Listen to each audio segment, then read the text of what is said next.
Let me introduce the speaker of the day. Welcome, Dr. Suresh Kumar Mojara. He is currently working as an Assistant Chief Technical Officer at the ICR, Central Marine Fisheries Research Institute in Gujarat. His main focus area is the research and development in mariculture. So, since inception, he is a key member in maiden developments in the indigenous open sea cage farming systems in India, and he is presently working on developing sustainable next generation mariculture technologies and biological protocols and adaptation of advanced computing in mariculture with multidisciplinary R&D. Dr. Mujra did his master's degree in coastal aquaculture and marine biotechnology from Andhra University. He is also have a doctoral degree in bioscience from the Bangalore University, Karnataka, for his research on technological and biological innovations in open sea cage farming. He developed a novel, user-friendly sea cage design and stable mooring technology suitable to Indian seas as part of his PhD research. He has 7 patents, both Indian and international, in his credit, and was granted 2 patents for the design and methods on sea cage farming systems. He has served in editorial committee of the ICR Journal, Indian Journal of Fisheries. He has published 22 papers in peer-reviewed journals, 2 books, and 3 international magazine articles. He also has authored a book on cage aquaculture in India. I'm sure most of the people in fisheries fraternity must have seen this book. He was received with Technology Innovation Award for his intervention in lobster sea cage farming and integrated multi-trophic aquaculture in an international conference, and a Best Research Paper Award in an international symposium, Safari. Subsequently, he was awarded Young Scientist Award and Research Excellence Award from Institute of Scholars, Bangalore, for the contribution of developing novel intercropping technology for marine fish and shellfish integration. So that is a very brief profile of Dr. Mujra. I welcome him again, and Mujra, the stage is yours. Please go. Yeah. Thank you, Deepak sir. Indeed, it's pleasure for me to be here, and I hope everybody's safe and fine as well. Uh,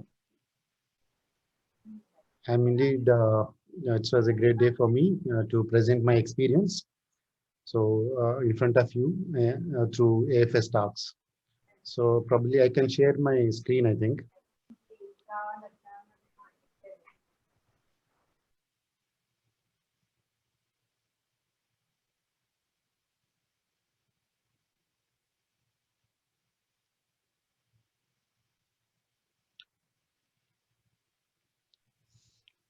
So is it fine?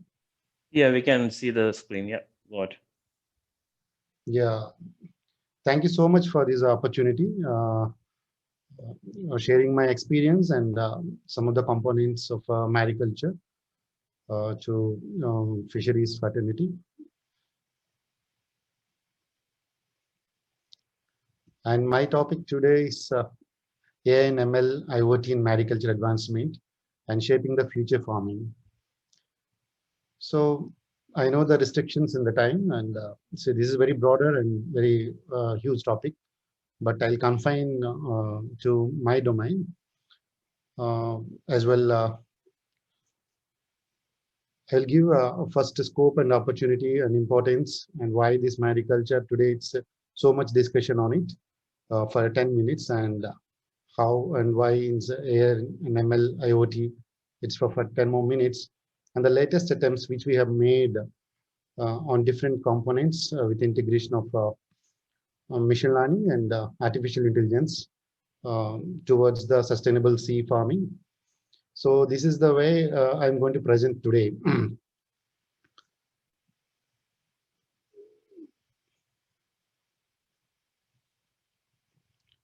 So probably many of the people from ICR and different countries, they would be knowing aquaculture very well, and as well this mariculture is upcoming. So there was so much discussion and so much trust has been given. So since last past 1.5 decade, India is putting great efforts, and CMFR in fact playing key role, and in fact forefronting the entire sea farming activity, and up to starting to technology to policy making and implementation. And fortunately, I've been into that works, and I am so happy that I am a part in the development. So many people would know it's a aquaculture, what is aquaculture and what is mariculture. So even though I'll give just a small glimpse so that I'll run fast. The first 15 to 20 slides will run faster because it is a history and as well some of the components which we is available in the domain already existing in various countries. So I'll give the another 10-15 minutes a little bit faster way. But when it comes to our attempts in the machine learning or artificial intelligence, so it will be more interesting for you people. So mariculture is nothing but farming the marine aqua organisms in a confined area or marine water in any body. So why it is so much emerging? So it is one of the subsector of the aquaculture which is growing more faster than any other food producing sector. And it's a very interesting thing is that last 30 years, it's very steadily, it is growing in between 5 to 6%. In the coming years, it is projected that it will reach to 6 to 9%. Maybe after another 30 years, it will stay stagnantly. That's what the prediction says last FAO report.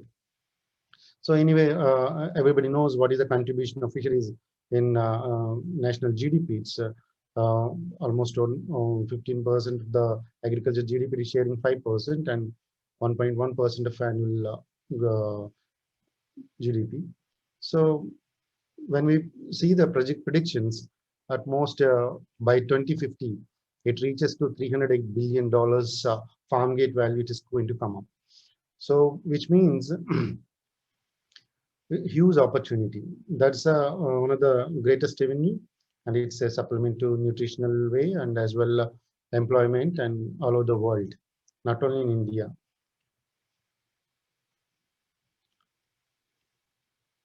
So the driving forces are population. It's a world population. You know how it is exploding towards 8 billion to 9 billion people coming to 2050, and India is not exception. In fact, it's the overall average growth of the world. It's lesser than the Indian population growth. It's expected to be the future highest populated country, and it will be touching around 1,297 millions in 2020, and it's about near to 1,500 millions in the 2050. So that so see the growth of the population also is so much in India and subcontinent and as well others when you compare with Western countries. So how to feed the 9 billion people or by 2050? So that's one of the biggest challenge in front of us. So people must be seeing what are the gap between future food production. It's going to it needs around 70% increment in coming years. So it needs to double the production by 2050.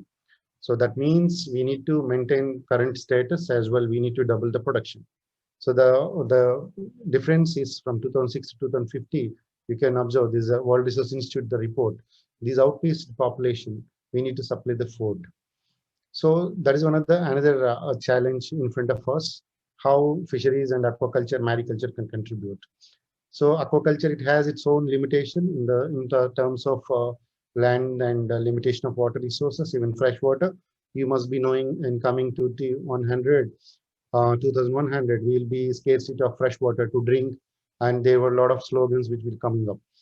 So ultimately we have only the option to go towards the sea. So what best can be done inside the sea? So another driving force is the urbanization, and as well the middle class consumers are increasing, especially towards fish consumption, maybe because of the health cautiousness or as well delicacy. So that's what it entire sector is leading in the booming in the worldwide. So that's where by 2030, nearly 2/3 of all seafood produced by human consumption will come from aquaculture. It's a World Bank report, and as well 46.5% above we need to increase. So that means we have to intensify and diversify. So where this IoT and ML and AI, artificial intelligence, is coming up. So one of the main scientific reasons towards diversifying and giving more thrust of on the aquaculture and mariculture is a low carbon footprint. You can see you can see how much water is required to produce 1 kilo of the fish, and or how much water is required to grow the piggery or meat, any other meat. And the protein consumption per capita per year, it is going on increasing. So if you see the fish, it is going on plus 6% than any other chicken, piggery, or any other meat. So this population and climate change, ever increasing seafood demand, and domestic global market potential, and consumer preference, and availability of the species in the wild, disease, all these things, and above all, sustainable and low carbon footprint other than any animal production sector. So that is the main driving force to enhance and rise the aquaculture and mariculture too, because mariculture is dominating aquaculture in several countries in a short span of 3 years. So what are the future challenges? And one is labor. So we may be having more people, but we may not have that much skilled labor or the interest towards the farming sector. Though this scenario is prevailing in different countries, and as well on a broader scale, we will see it will face in India also in future. So what is the low productivity? So a man whom we are engaging may not be that much accurately working, or with his mistakes there may be mishaps. So ultimately leading to lower productivity and efficient labor usage that is needed. So that's where the IoT and all the aspects are coming up.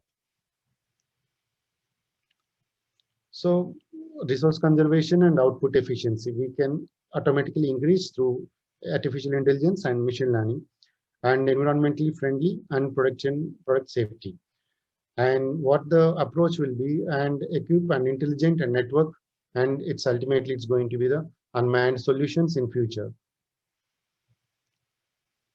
So by 2030, we'll be going to harvest 62% of the food fish from the aquaculture. So ultimately, diversifying, intensifying, these things are required. Ultimately, or otherwise, it will be so difficult to achieve the target.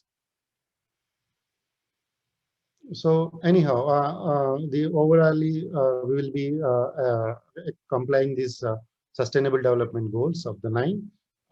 I feel these sustainable development goals of any goal is directly or indirectly, it is connecting to other goal. So industry, innovation, and infrastructure. So this will be covering under this thing. So where this artificial intelligence and machine learning and IoT. So we are now, it's passing through a difficult situation. That's a COVID crisis, and we are unable to access to many of the areas which we feel we face the problems in operating farms and operating our own hatcheries and all. So even social distancing is required, and the more manpower is required, some of the aspects.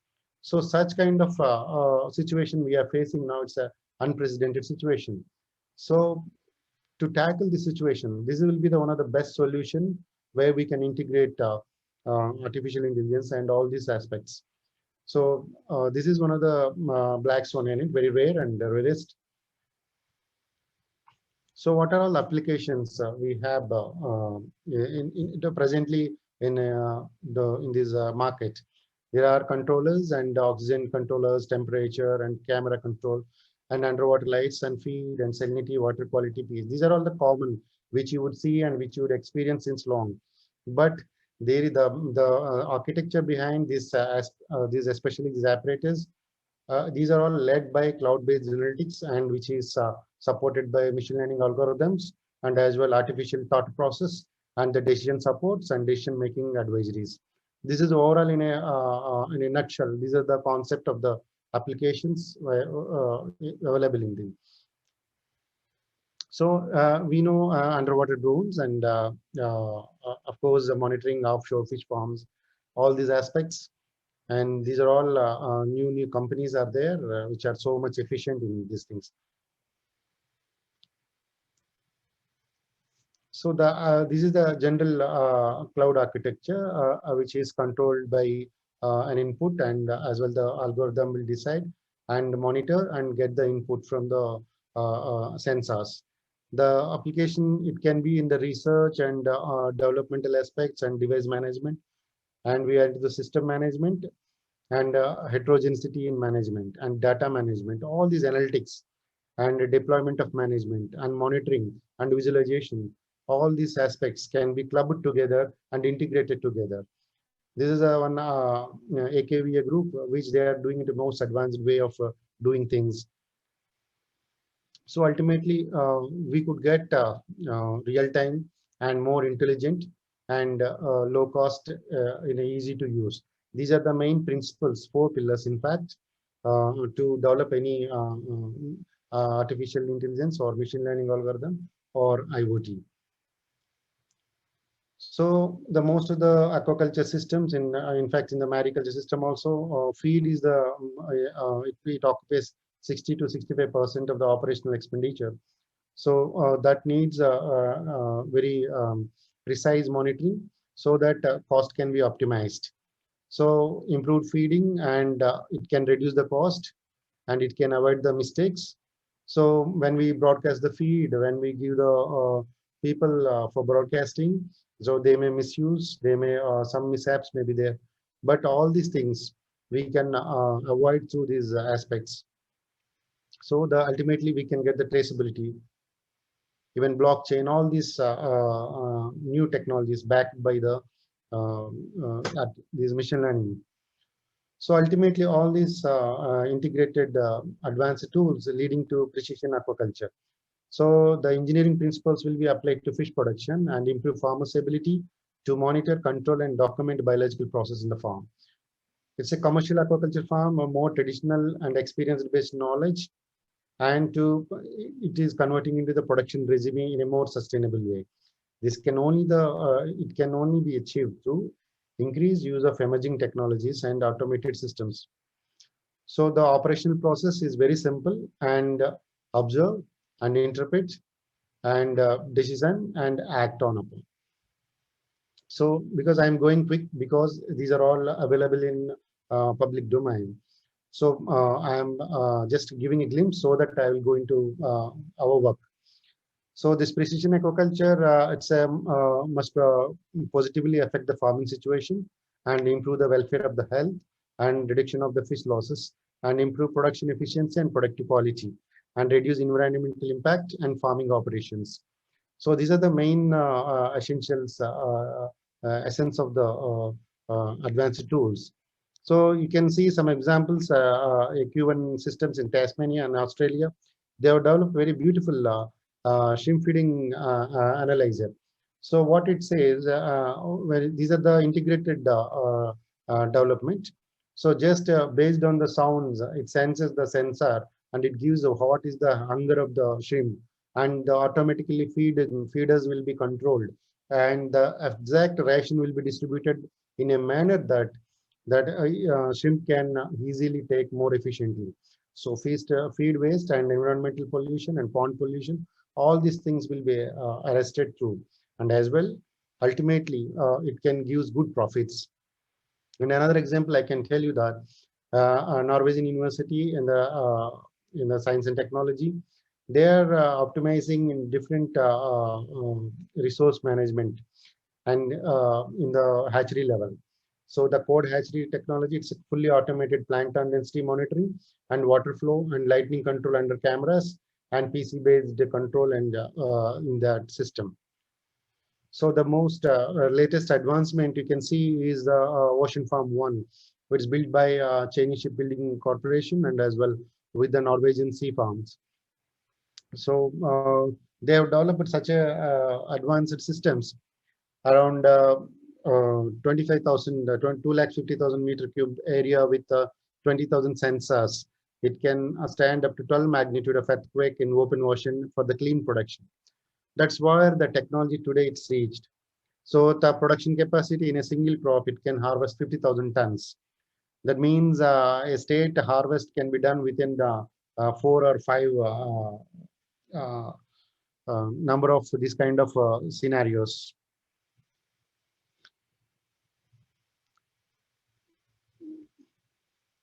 So how to shape the future farming in India?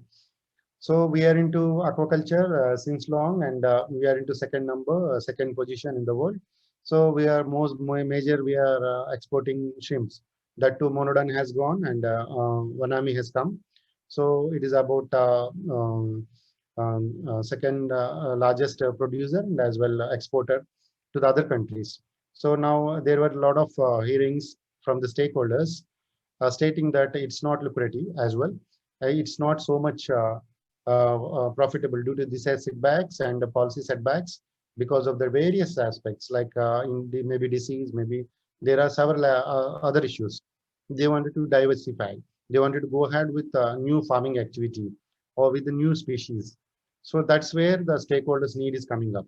So what we need to do, being in the institute or government institutions, need to work in such a directions where we can give the comprehensive level of advancement for the policy implement through the most advanced computational tools like artificial intelligence or machine learning or Internet of Things. That's where you can see today PMMSY has come and sea-cage farming is going in a big way. But there are some bottlenecks. These can be addressed through new advanced technologies.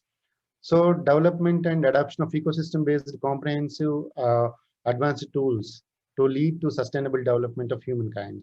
So we will not only humankind, when ecosystem is safe, when the production system is more clean and qualitative.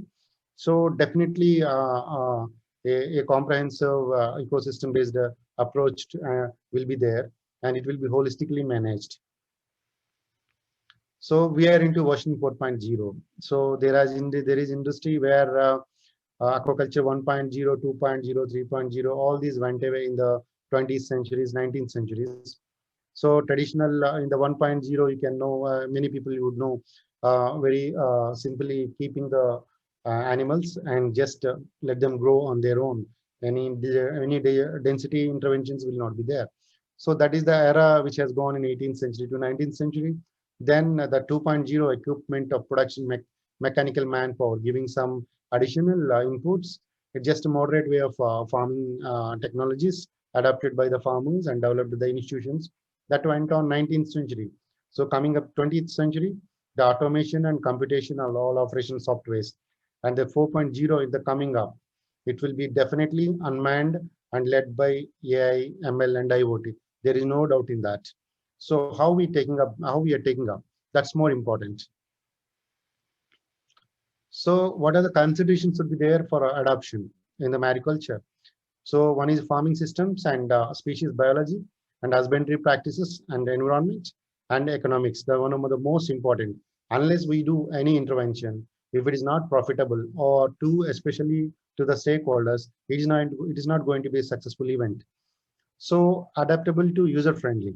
So most complex and complicated technology should be more user friendly in the form of very simplified manner.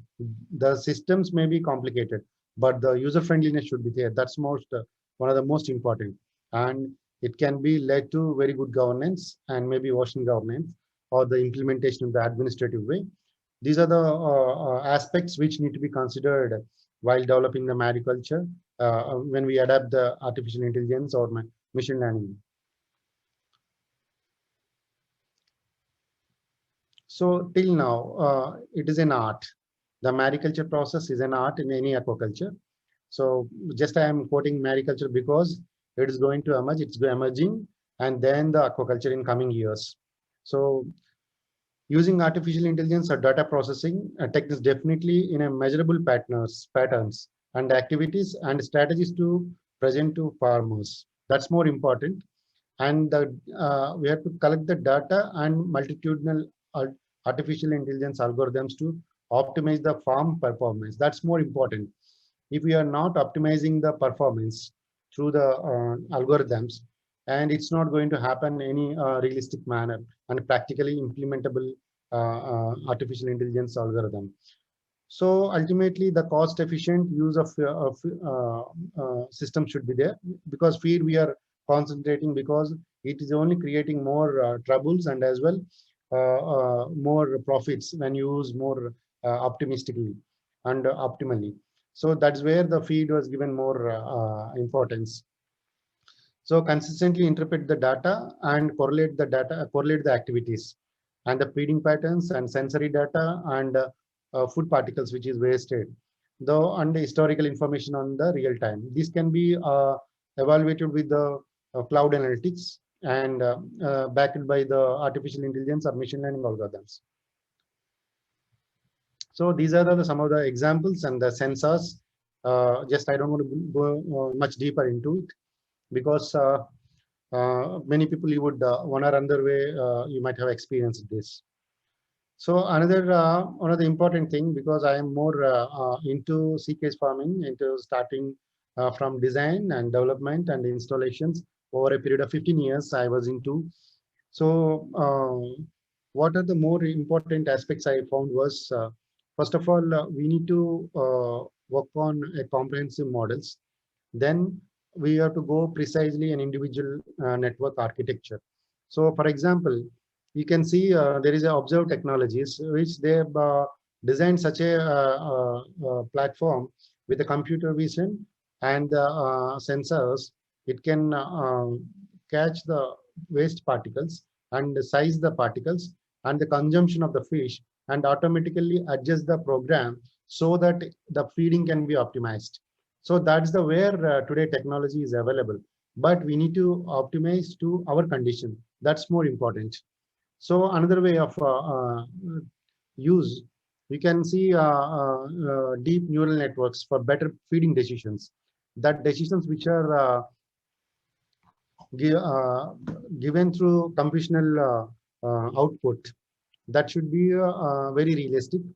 So it should be in a manner that sustainable too. That's where these neural networks and this will be useful. And you can see the network, how the motion network is connected to the case system. From there, memory and feeding and the spatial network all together, it is a, dimensional, two-dimensional way of approach. So what it creates ultimately?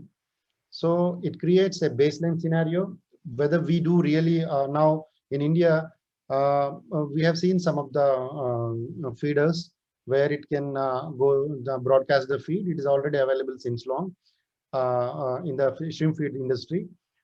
And what in the sea, it is everything is challenge. It's not so easy as like we do in the farms.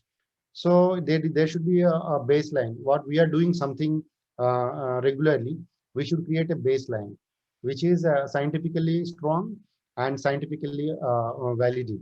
So once we create the baseline scenario, the alternative scenarios and predictions can be done. So that's the beauty of the machine learning algorithms and artificial intelligence network. So you can see it can support the blue growth as well. So coming to the point, it's my expertise in experience since last more than a decade. The CMFRI is a pioneering institute where the first case design development has been done in Visakhapatnam during 2006 and 7. And fortunately, it was my PhD thesis work also under a project from Ministry of Agriculture. So we were into not engineers, and we were completely biology-based people. So we were so much, facing troubles during that time. The initial architecture, the design was developed and just tested, but we are not so much scientific. In the sense, they may be. I mean to say, it's not scientific due to several constraints, and testing in open water, it's not so easy. And if you design a experiment in a random block design or whatever, you can't test 10 or 15 when it is initiation. Now it may be very easy because we standardize the design, we standardize the mooring technique and protocols also. So now it may be easy because the cost of the investment also came down. But in the initial stage, when it started in India, it's so difficult and it's quite expensive. So such kind of situation, we could able to do several versions. You can see this is the structure which is standardized after 4 or 5 versions of the case structures, tested and failed. Then this is structural engineering part also dealt with during that time. And then this is the another cage system which is mooring. So because one is the culture system keeping in the cage and holding the cage through the mooring system. That is one of the most dynamic and important scenario, which is essential for the cage. Then later, subsequently, we say it's a almost very big effort put forward by CMFRI. There were a lot of scientists work on it. There were a lot of teams work on it in throughout the country. So they were into complete confinement and optimization to smaller versions, which is user friendly and ease of doing things. So it is a 15 or 18-meter cage dimension to become with a 6 to 8-meter diameter standardized cage, HDP1. So the mooring also, there were different prototypes designed and tested during that time. So after this thing, HDP once we went with GI cages. GI cages also quite successful. Then cost have come down. It reduced the cost. So why I'm telling all these things, after a period of 10-15 years, I found why can't we bring the decision advisories through artificial intelligence and machine learning algorithms? So that's what it thought came from our team. So we started working on it. You can see there were finfish harvested, shellfish harvested. The here major challenge is keeping the cage in the 6 months duration in the sea, because both coasts have diverse climate condition and diverse ocean parameters. So that's where we have focused. And these are the prototypes we have tested during the over a period. And so initially we put one anchor with a simple rope, iron rope, and it was there for some time, very short duration. Then we started increasing the number of chains and anchors. So these are all input data available with us. Hey, So what we Suresh, did, sir, sorry for interruption. Is 30 minutes, and you can use your laser pointer to show which one you're talking about. If you right click, yeah, and you can choose the laser pointer. Yeah, thank you. Right click. probably I'm quite new to this Apple. Uh, Anyway, yeah, on the slide, if you right click, okay, it's probably okay. Don't worry about it. yeah, yeah. So we have over a period we have tested prototype 1, 2, 3 with different strengths of the chains, different assembly, mooring assembly, different weights of the anchors. So almost all these prototype 4, 6 up to 6 versions we have developed. So all these about 4 versions are failed. The surprisingly, it is quite when we increase the chains or mooring or anchorage or anything, it is failing very quickly. We don't know actually what is happening inside the chain or inside the assembly. So now at this juncture, we worked with the artificial intelligence and machine learning algorithm, which can detect what is the accurate cause of the failure, so that we can redesign the entire experimentation and we can get the best decision making available in India. So what we have done was this prototype 6 and 5 was most successful, and now one or another way these are the prototypes, and either addition of shock absorber or not, they are using the single point mooring system in Indian oceans, Indian seas, in the both eastern and western coast. So our challenge is this is the durability graph. So you see the surprisingly prototype 1 has last for 45 days, and then while we increase the number of chains also it came down. And prototypes are it's not about the number of chains or strength, or there are something other dynamics working on the case system. So from 4, 5, 6 it was so successful. 5 and 6 we optimized.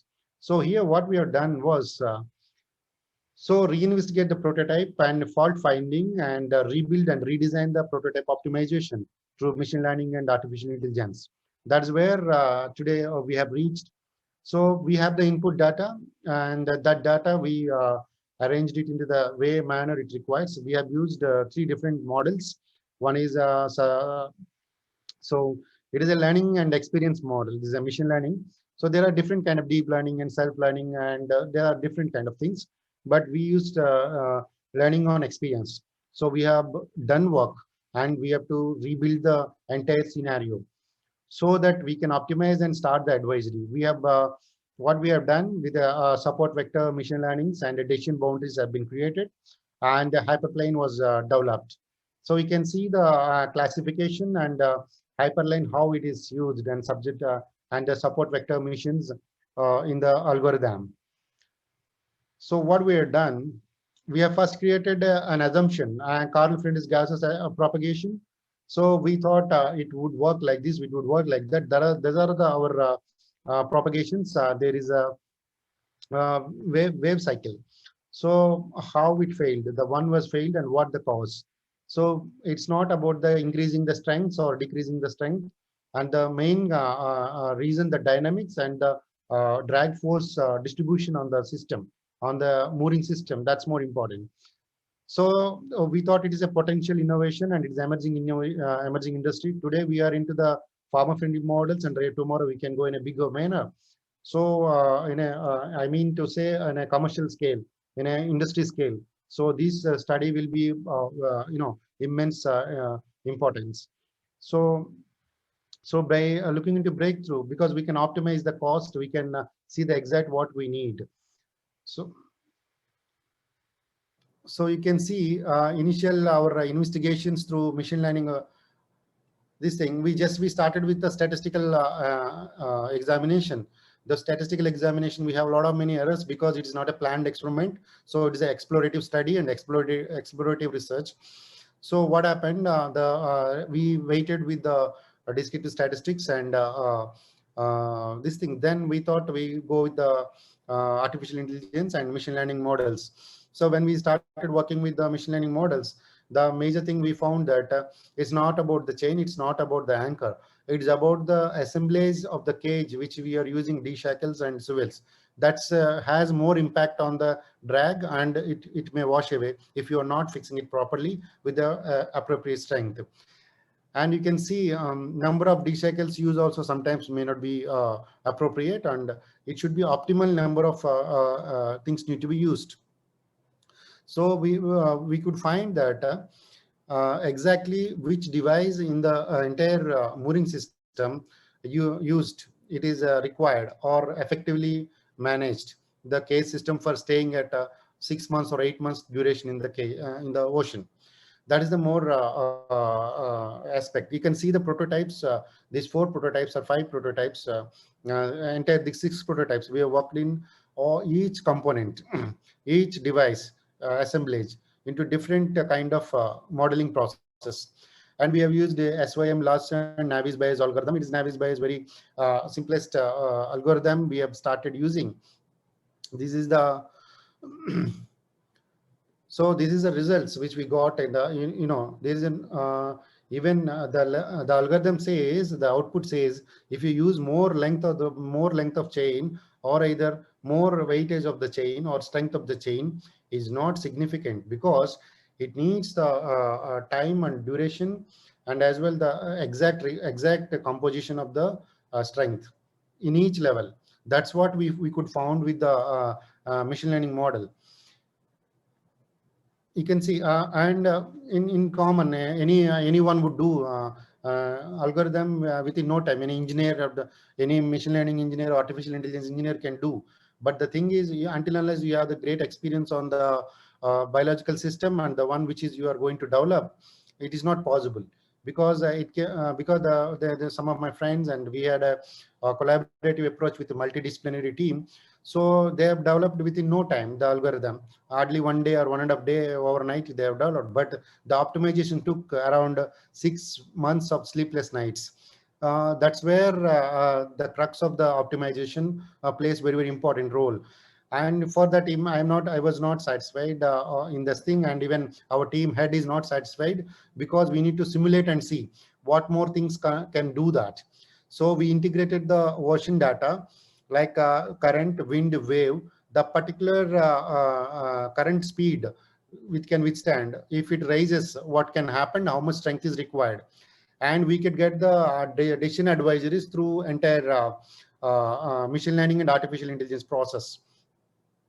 You can see, and we have done almost the algorithm 10-fold cross validation and 6 prototype with 28 predictor variables. So such kind of rigorous exercise has been done. So we have validated 100% the results because it's a done experiment. We know the results, and we are cross verifying the algorithm, because whether it is true or not, sometimes when your input is not perfect or deviating, definitely the output will not be as much as it will match with your reality. So that's one of the most important thing. That's what everyone, until unless you are having particular biological expertise, it is not so easy to develop the algorithm or adapt the artificial intelligence. That is the crux of the machine learning. So the simulation is 100% we have validated, and the model is 100% efficient in predicting outcome variables. That is the one of the best thing we could able to do in this in Indian context. Now we are developing this thing to next level. We are adding this to artificial intelligence based decision advisories, which can give you the just put the GPS coordinate where you wanted to do the cage farming. It will give the and size of the cage and the material of the cage and net depth. You will get automatically what kind of mooring requirement is needed and what kind of installation technique you should be used for to keep the sustainable, long-lasting cage in the sea. So until your harvest, that is where we are working on, so that we can develop a integrated tool, and almost all we will synchronize with this geospatial planning, so that entire with from the site to technology. That is the most important thing which need to be done in Indian scenario, because we can find many things in the government side. There will not be no lacuna because they are giving much hand holding, and institutes wise and R&D institutes are having great experience and good manpower in scientific manpower in all across the country. So the only lacuna is the policies to technology and how we integrate the advanced computing to this. That's more important. So now the second part is, so we have recently developed a spatial model which can detect the suitable sites. So now this is the second part which we are working on it in artificial intelligence and machine learning based decisions. So so now there are several parameters we could consider, around more than 100 parameters we consider for developing the model. So now we are adapting and designing this architecture to machine learning models, and then integrate to the artificial intelligence so that it can think on its own, and it can give the entire prediction to country and as well Southeast Asia, anywhere. So we will geosynchronization we will do with the satellite remote sensing. That's where we are doing. We have used XGBoost and decision tree classifiers and level wise tree and all these things step by step we are developing. Now we could able to do for one parameter which automatically detects the suitable area as per that parameter. So that's where we have reached today. So so this implementing of AI and developing machine learning auto detection potential mariculture sites, it will be of the next generation implementation. Because why I am saying this, until unless you are not going for a sustainable spatial management, see, we are doing scattered development because though it may be suitable somewhere, there are other factors which need to be integrated in this. So manually, it may not be possible to go and see everything in the sea or outside the sea. So what need to be done, we should use the best way, the advanced techniques and tools. It needs a multidisciplinary approach, and there is no doubt in that. And we have to go for real-time site monitoring. That is the ultimate logical conclusion. So we are now using XGBoost classifiers and random forest and all this. There are several things which are highly potential in integration. This is the next level of things we are doing. So this is the proposed way, and our in charge has told to carry forward in a big way. So that's where we are focusing on it. So decision trees will be built, and on this bagging can be done. Then random forest, the decisions automatically, the machine will say what can be the best ideal option. You can optimize the model also, so that you will get a policy decision, you will get an implementation and better governance. that can be possible through these most advanced tools. So this is our future integration, which is undergoing now, and very shortly we'll be working on it.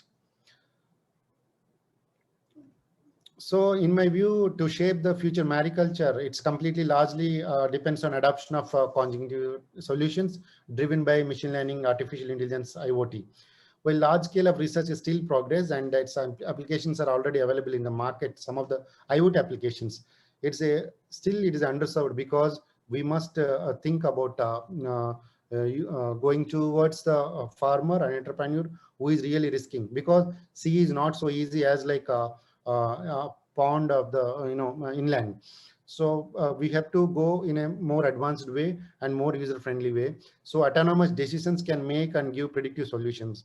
To solve them, farming is still at the, because we know we are in the budding stage. It has to go in a long way. There is great scope for multidisciplinary research and interdisciplinary works. So that is what I am strongly believing, that this can change and transform the future of the country. There is no doubt, and we will be working on it, because we know it's some more resources and some more expertise on computational way. So shortly we'll be working on that, and I'm thankful to our immediate superiors and SAC Dr. Divu and Director CMFRI, because they are giving freedom to work and going ahead with, because it's so much restrictions, but because of the domain we are having, which is needed for the country. So we are going ahead with this work. I'm sure, and certainly it will be instrumental and imperative. If we are going to with a manual intervention, it will be so difficult, and I'm sure it is the only way to make more sustainable farming activity in India. Not only in India, there are other countries where very much advanced, but we need to optimize, and region-specific optimization should be done. That's what my idea, and I'm very thankful to AFS because I'm indeed I'm glad to present my things, and I'm telling, it's not a single individual effort; it's a team effort. So and I'm always grateful to who are supporting me in my way of journey towards achieving the sustainable development goals through mariculture development, and I can contribute whatever possible way I can contribute. That's what so much thankful to you, and I'm thankful to Dr. Deepak also, because he has been into touch, and I'm grateful to you. Thank you so much, and let me know anything I can address you. Probably Thanks, Dr. Vajra. Probably I have finished in 45 minutes. No, but that's fine. 50 minutes maybe. Yeah. Yeah. Thanks very much. Excellent talk there. So thanks to all who joined today for the talk. Before we go to the discussion, or please provide us with the feedback about today's talk. I have put the link in the chat box. So please give your feedback there. And we would also like to announce, if any of you are happy to volunteer for AFS Talks, please do let us know. Our email is 2afstalks@gmail.com. If you go to that feedback link, all the links are provided there. We have a WhatsApp, Telegram group. We also have Facebook, LinkedIn, and in all of the social media platforms. So let's go into the discussion part. It was a really good talk. You talked in length about the AI, machine learning things in practice in other countries, Australia, Norway, and everything. So almost half of your presentation was showcasing these the applied techniques in other countries. And as you can see, some of the audience have started asking questions. So what's happening in India? And then you started showing what we have done here in India. So, and that's awesome. I think there's a lot of and you try to show it quickly, and so I'm pretty sure everyone have a rough sketch, but not much in detail. But of course, you can contact Suresh and ask for more details about it. But this is a discussion part. Again, you can ask anything to him. We have 50 minutes for discussion. But I have a question to Suresh. Yes. To your knowledge, is this the only machine learning application so far applied in mariculture in India? Is that true? Yeah, to my because I am searching so much literature, very extensive literature I'm going through. Yeah. In fact, the reinvestigation through machine learning and artificial intelligence, as of now, I have not found even one reference in entire world, not in India, because Yeah. this approach is very rare to rare, because they may be applying in some other domains, you know, but in the mariculture, I have not found till now. That's one of the, because that's what makes me more interesting towards this. Because to be frank with you, and I'm not an expert in machine learning design, algorithm designing or artificial intelligence, but I can optimize the algorithm. That's what very crux is a crucial point. See, any machine learning engineer or scientist or artificial intelligence, those who are working, they can design an algorithm within hours or overnight. There is no doubt in that. Okay, but they cannot optimize to requirement. I am for sure, because we know how we face the problems. Almost it is a 6 months effort we have put day and night to optimize the model, because we were see, I'll give an example. The first one failed, and second one failed, and third one failed, and fourth one failed. The things are similar aspects are there in four. Up to there are several components. So how to detect each component? There are internal decision trees, and it decides it their own, and the probabilities is calculated. And after calculating probabilities, it works on what if, then simulate it and see, and what will be the nearest possible result. That's the key point of the success in the designing that algorithm. So once we now design the baseline, so now we can go ahead with a number of things. Yeah. Because the You give the example in one slide showing these AI applications by other companies abroad, like AQ1 Systems in Tasmania and the Norwegian. So if there is someone to show an example from India, this is the only one project. Would you think? Is there any other one? No. Actually, there are people. Actually, I am because they are into R&D. So I've just, because there were a lot of references are there. Uh, Especially, what they do is they just design the algorithm and implement it and see. Because there most of the people work on automation and all these things. So there were companies. Okay, now there were companies who are even most advanced. Systems have been designed there as per their requirement, but that are all very expensive.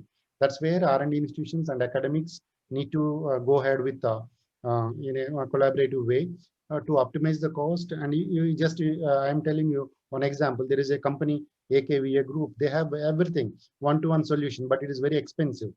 So they are into Norway, they are into Chile, they are into different countries, because I'm closely observing their developments and all.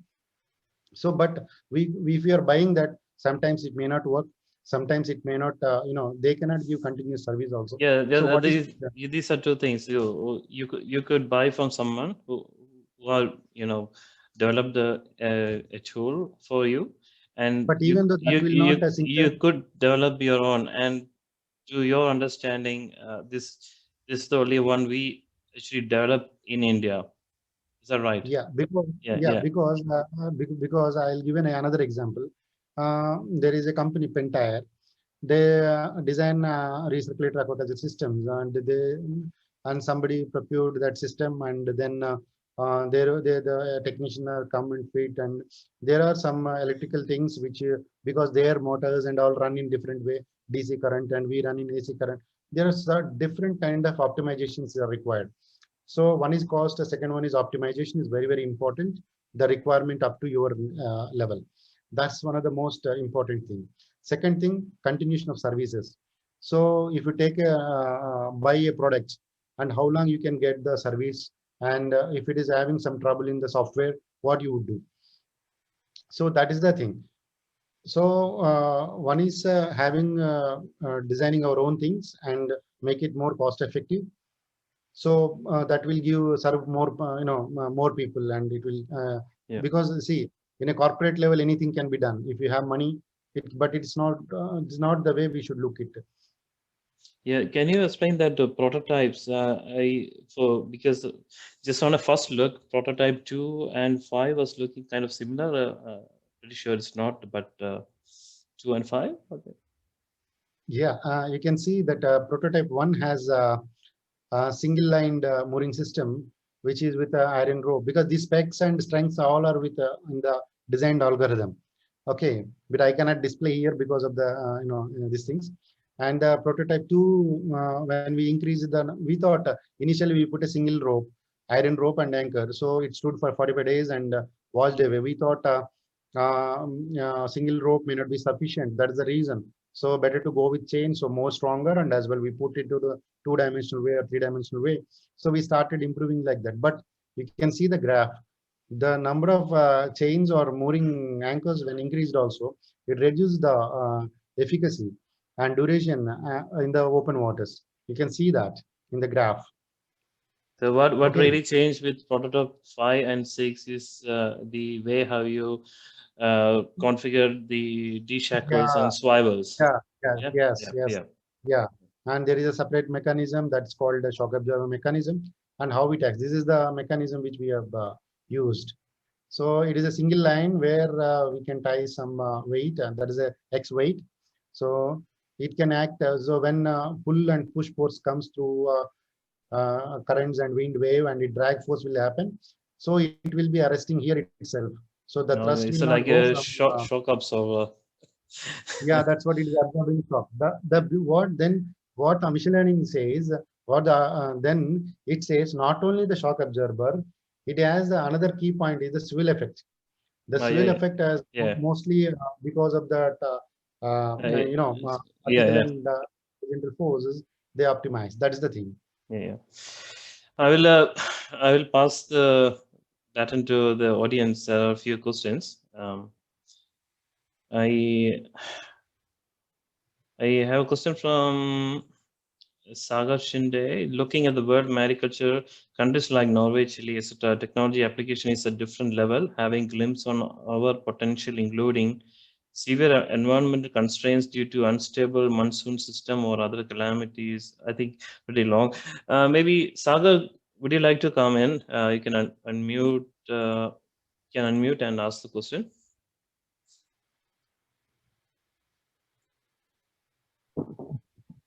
Yes, sir. I got most of the answer at the end of presentation.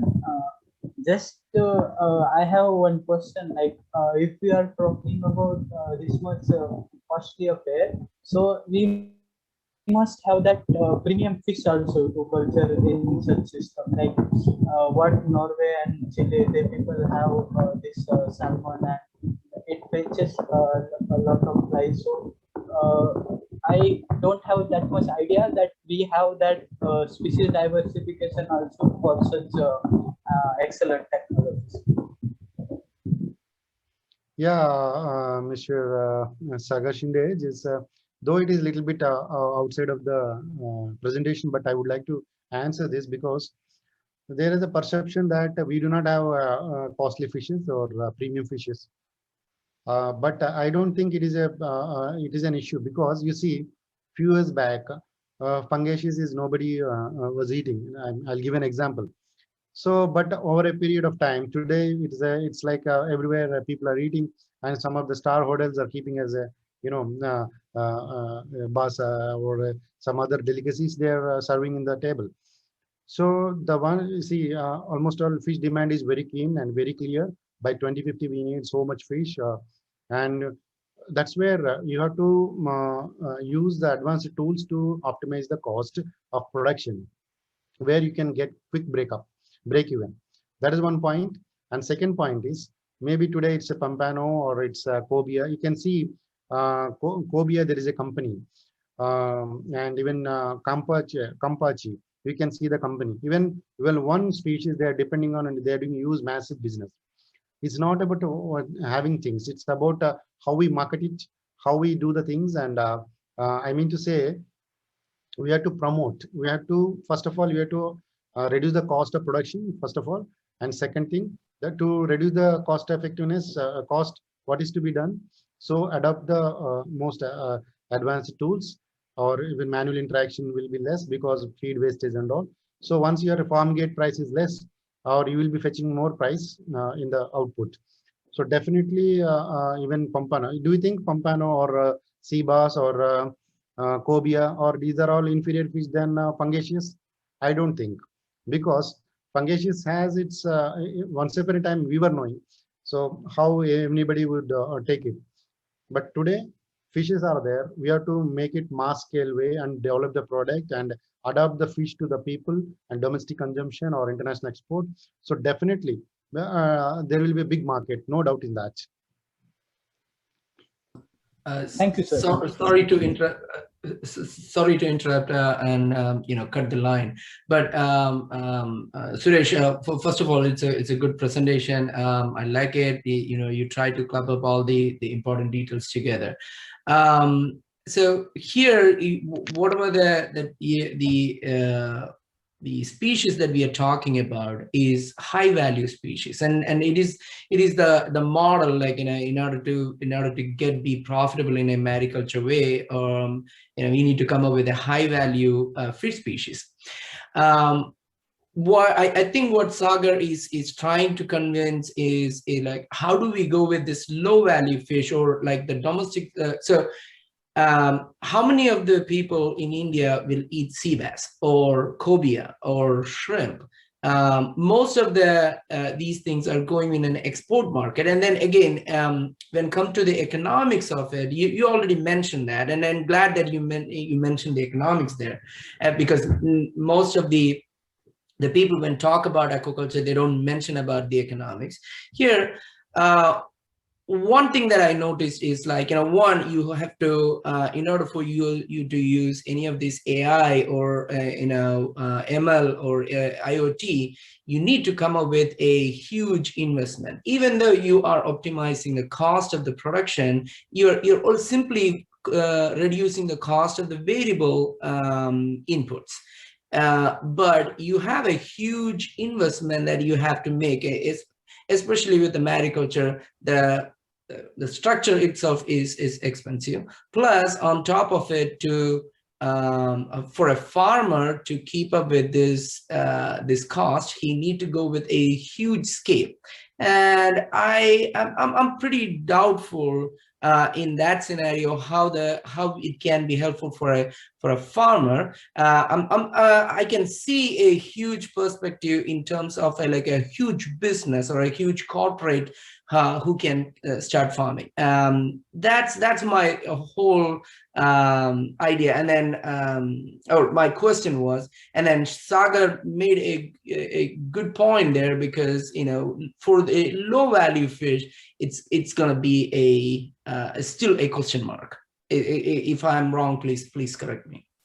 Yeah, Dr. Pradesh sir, and I would like to very clearly I can address this, because there are some points. You talked about input cost. It's a bit high, and then commercially premium fishes or commercially important fish species need to be raised, and as well economics.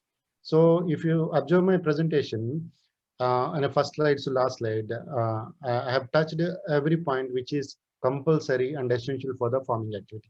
We may go advanced way of doing things, but until unless we are reaching to the practicality, it will not be occurring. The first one.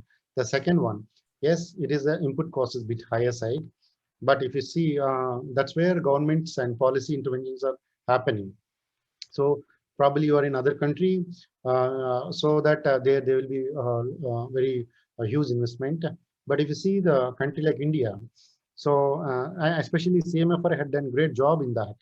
So first, initially we have designed and developed a 18-meter cage, which is Herculean. And so then slowly we design optimized to smaller versions. So the smaller versions are very user friendly. And so that is a production model. So now if we take 6-meter cages have been promoted well, and as well in the schemes like PMMSY, which is put a lot of money on that, nearly 20,000 crores for the giving schemes and subsidies. The major promoting production model is 6-meter cage. So the reason behind the giving 6-meter cage and promoting 6-meter cage by CMFRI, they have worked on a lot of economics on that. So especially different species and different scenarios, seasonal variations they have worked on, and minimum break even when they would get. Yes, as you said, there is a climate challenge. There is no doubt in that. For that, we should get the seasonal planning. So definitely in eastern and western coast, we have the 6 to 8 months gap, at least 6 months gap, and a calm seas where we can culture the fish. The second most thing, the input cost is now it's if you take an example, 6-meter cage, it would around structure cost will be around 1 lakh, or yeah, for installation maybe another half a lakh or nearly 2.5 lakh with net and all things can be made. So even though HDPE is very flexible and little bit costlier, and the CMFR had developed GI cages which are low cost. So that will stay for another 5 years, which is very cheaper. So, you know, the one which is costing 3 lakhs and it is now costing 1 lakh only. It reduced a lot. So ultimately, as you said, there are still some bottlenecks. For suppose a person who is putting a single cage may not be viable because he has to go and feed the fish, and the boat cost and feed cost, the diesel cost may be higher. So that's where CMFRI is recommending community-based farming and the unified operations when you put the cluster of cages with the communities or some 10 friends or farmers and a unified way of operations. So that will promote farming activity in very big way. The second thing, now site selection process is going vigorously and the policy has come up. So definitely if they take it in a community-based farming activity, there will be a lot of profits, because I was into last 15 years, I have seen a country from West Bengal to Kutch up to the Pakistan border. I have experienced each and every nook and corner of the sea and communities. And I know the strength of the CMFRI technology and as well policy. So now Government of India is giving a lot of trust and giving stakeholder hand-holding also. So there is still, I agree, there are some gap that we need to synchronize and pave the way for the successful implementation. There is no doubt, I'm very sure that very shortly it will happen. And because when you do 10 people putting the cages in a single form and feeding with one boat, the ration will be shared. For one cage also, it will be 3 lakhs or 2 lakhs per a season. And for 10 cages also, it will be 3 lakhs or 4 lakhs per a season. And the manpower also, it will be very less, because 10 cage feeding or 1 cage feeding, even that is the more important thing. So we also worked on some financial models, because where we can we have to look into it. That is the most important thing. So regarding species, as you said, the premium species should come, but at this juncture, the available species, we should go on production more. There are my friend who is into the export company and is a general manager. He told we need quantity, not that one farmer or 10 farmers are doing. It needs bulk. Maybe they give 400 containers or 200 containers agreement so that they can produce.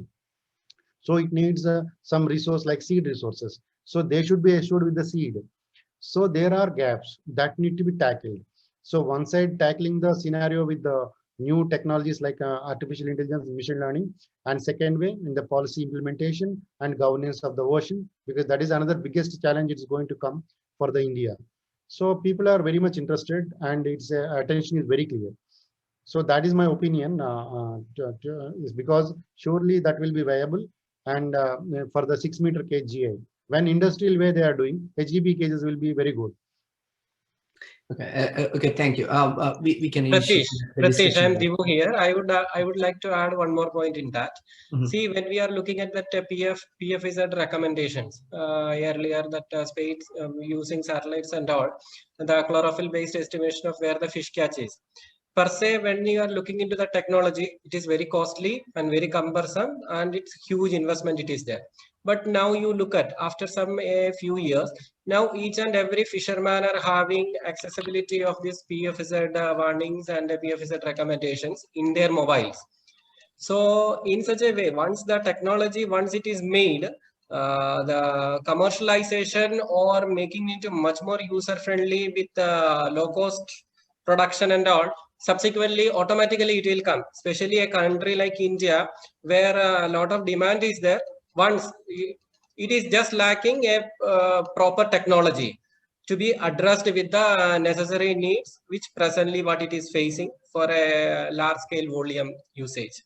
So I feel like that once the things are get ready, and other than R&D institution, nobody can put effort over it. Unlike other foreign countries, here the main machinery will be the government run R&D institutions. Once they have developed such type of systems or technologies, it will be very fast. Just like in economics, if it is very user friendly or it is easily accessible, people will adopt it very faster. I feel so. Thank you. Okay, thank you. I would like to have more discussion on this. I can talk to you, Divu and Suresh later, but I don't want to hold other questions. But thank you. That was good information. Thanks, Pradesh, for ending that conversation. Let's go to the next one. Ishwar Rao, do you want to come in and ask your question?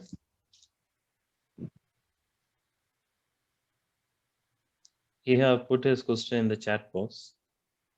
Are you still there? I think he has left. Okay. Divak, please read and then, yeah. Megha, are you still there? Yes, sir. Yeah, Sir. you can ask your question, please. Sir, my question is, if we culture a species in a sea, but in artificial manner, we will culture it in a pond or in that place where marine water can come out, or inlet or outlet will be present there. But if the surroundings are, if the conditions are that we are culturing that species in its natural environment, but the tsunamis or that the tides, high tides, low tides are coming, so how can we handle those situations? Yeah, what's your name? Sir, my name is Megha Malpani. I'm from India, Madhya Pradesh.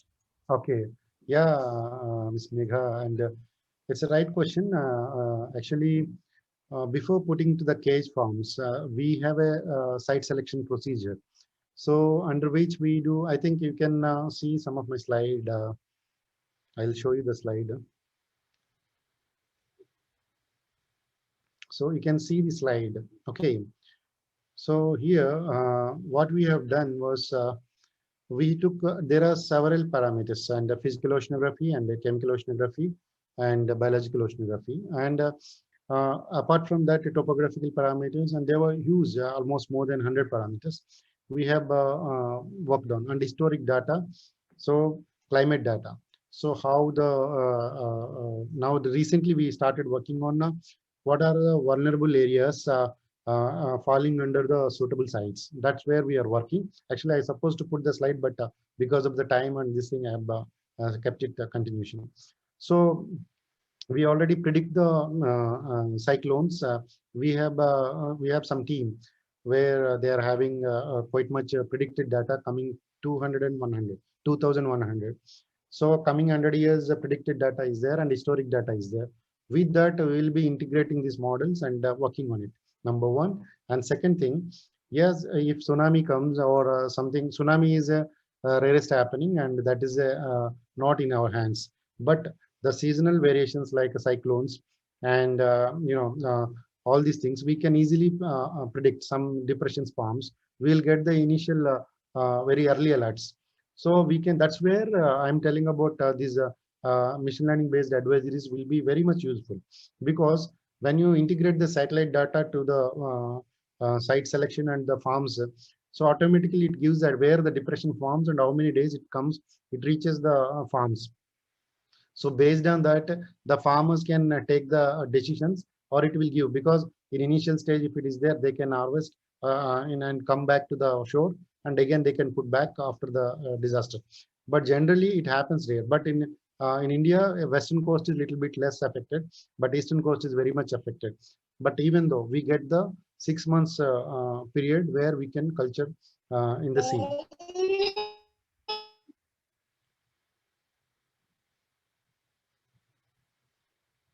Hello. Megha? Yes, sir. Could you able to hear me? Yes, sir. You're audible. Yeah. Yeah. There is another reason. Then when we take the site selection models, we take tidal amplitude, which directly indirectly refers the wave height and current patterns and all the things we have taken into the consideration. That means you cannot put as such you want, you have a cage, you can go directly and put. That's where CMFR is playing key role in giving the advisories to the farmers where the best sites are there. There is a scientific process where we can select the site, and based on the various parameters, physical, chemical, and biological ocean parameters, and we suggest the particular site is suitable for a period of 6 months or 8 months. And this the next level of advancement will be working on climate, climate and disasters. All these things will be integrated together, so that automatically advisories would come to the farmers. That is the one thing. So when you as you said, pollution and all, we initially take the precautions when we are selecting the site, whether any industry is there, what kind of industry, whether it is hazardous or not. And then we have classified in the model. You can see this model. We have classified into different manners each industry. So sewages and other pollutants, what are all possible pollutants. So we have extracted the such kind of sites. We predicted future where it can distribute also. The distribution buffering also we have made, so that sometimes when stock is there, it will die. As you said, some pollution suddenly it comes, it will die or it mishaps. So we take initial precautions before putting the cages. That's where, unlike inland farming, this needs continuous back support from the R&D organization to the governance for the country organizations like farmer organizations, whatever, fishermen and all. So that's where we are giving advisories throughout the country. So there is no after precaution. Before you are putting, you have to take the precaution in the sea. The second thing, still more advanced sensors and all, it is developed in the other countries where you can put it inside the near to the shore, and even algal blooms are detected, even some bacteria are detected. All these things are there. It's in due course in future with a multidisciplinary research, we will be attempting that also. We probably, I hope I addressed your query. Yes, sir. Thank you, sir. Thanks so much. Sudhakaran, are you there? Excuse me, sir. Excuse me. Yeah. Yeah. By this explanation, I want to clarify one doubt regarding this. Is there any optimum optimum range of the sea to have this case culture? Optimum range of this. Yeah, definitely. Each parameter, not only one parameter. Each parameter, it has its own optimization range. I think we have published a paper in Cleaner Production. You can check that paper. We have each parameter we classified, we optimized, and then we classified also. And after classification, we have made after suitability, we again reclassified into different classes: most suitable, moderately suitable. What best sites we can demarcate for that. We can check that paper so that it will be more detailed. It is available. If suppose salinity is there, what is the range?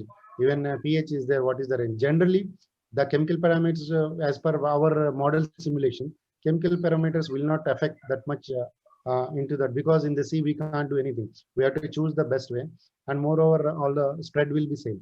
But like physical parameters and social parameters, this will influence more into the farming activity. That are all available. We have made that detailed design this model and identification procedure and demarcation. We have kept it in the paper. I think you can find that paper in the Cleaner Production. I can share you that also. You can detail, you can go through, so that you would have better idea on that. Thank you. Yeah, Sudhakaran, you can come in.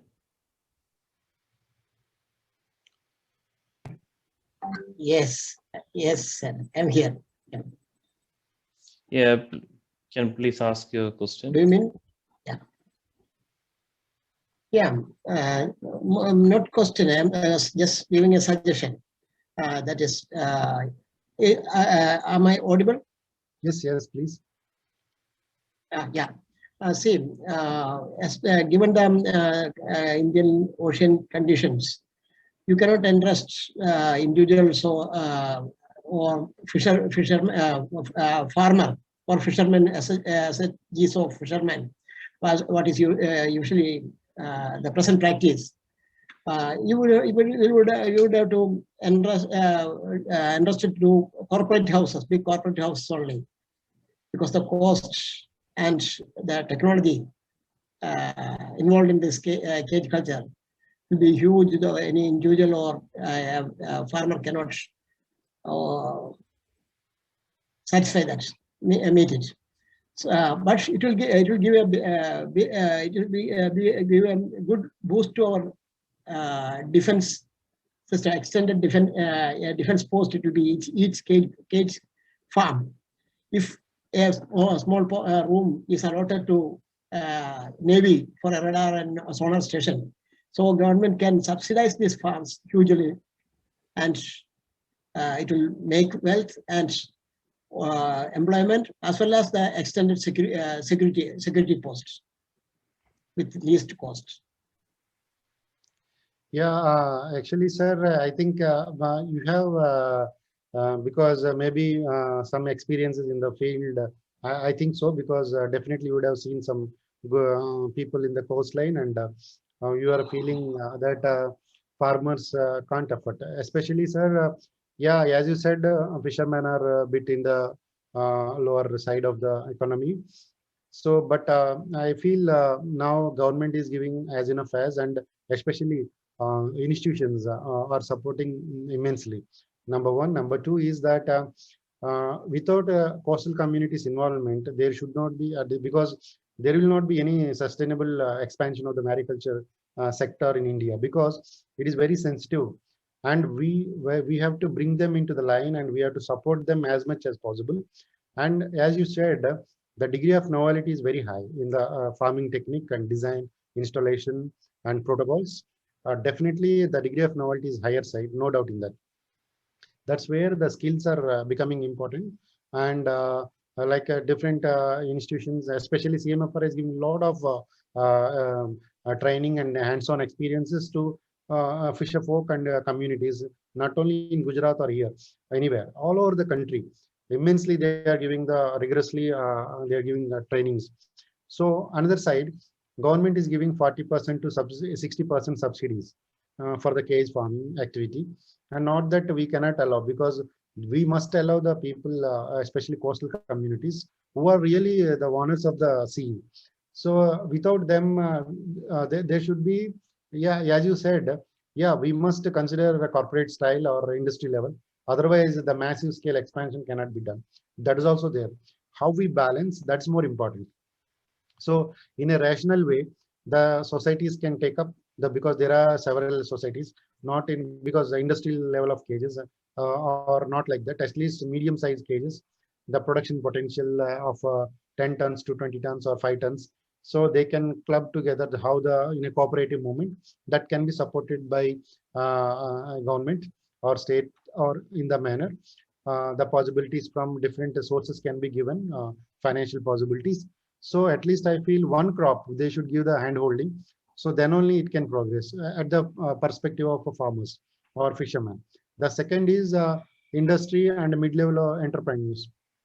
They too can contribute more than the high-end industries, because corporate one person can produce 30,000 or 50,000 tons, but that will not be long-lasting or sustainable.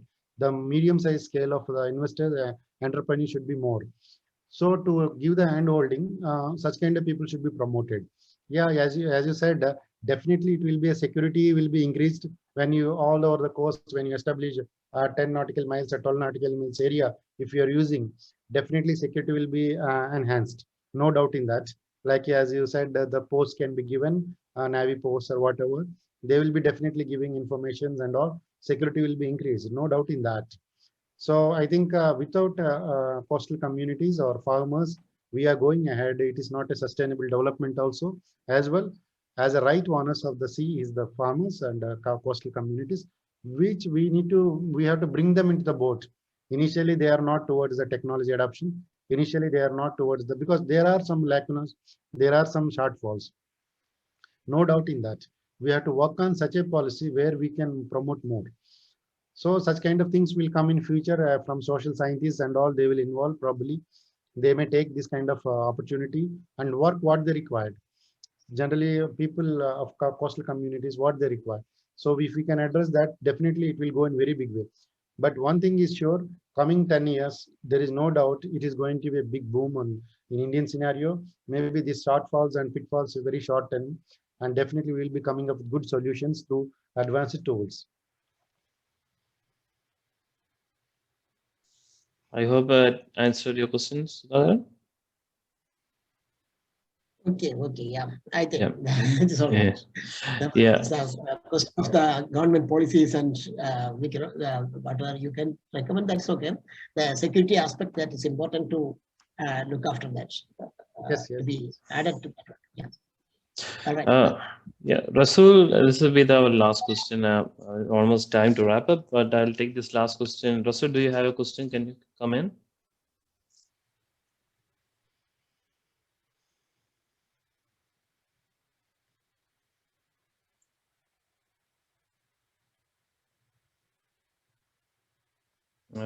No response. I hope there's no question then. Hello, sir. Yeah. Come in. Hello, sir. Yeah.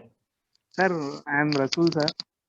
Sir, I have question from out of this topic, sir. I started a recirculatory aquaculture system. So, sir, can I ask this question? Yeah, please. Yeah, sir. Recirculatory aquaculture system in I have planned some. Sir, can I ask in Telugu? I am from India, sir. చెప్పండి. Okay, sir. Sir అది recirculatory aquaculture system అంటే ఇప్పుడు 5000 litres లో start చేయడం కుదురుతుందా sir? అది అంటే ఒకవేళ చేస్తారు, సమ్ డిఫరెంట్ ఫిల్టర్స్ పెట్టి అన్ని నేను ప్లాన్ చేశాను సార్ కొంత. అయితే అది ఆ ఫిల్టర్ చేసే వాటర్ అయితే మళ్ళీ రీసైకిల్ అవుతుంది కదా సార్, అది దాన్నే అదేమన్నా ఇంప్యూర్ కింద మారిపోతుందా లేకపోతే వాడచ్చు అంటారా? అది చూడాలి, నాకు RIS లో అంత ఇది లేదు అంటే ఓకే సార్. లేదు. సరే sir. Okay sir. Sir Deepak sir. Yeah. Okay. So that's probably it. So we'll end the talk here. Thanks for everyone joining in, and yeah, this is a bi-weekly seminar series, so we'll be having another talk in 2 weeks' time. Thanks very much for Dr. Suresh Kumar Vajra. Excellent talk, and very, very obvious you have good knowledge and understanding on this topic, and probably one of the expert, I guess. And it is obvious, as you have shown, that there is probably no work on the application of machine learning on mooring technologies, probably, and hope we can do much more in that way. So thanks very much, and let's we all meet in 2 weeks' time with another exciting talk. Same time in the evening, Saturdays, 7 p.m. IST. Yeah, thank you so Thanks much. very much. Thank you so much, sir, and thank you one and all who are attended. Thank you. Yeah.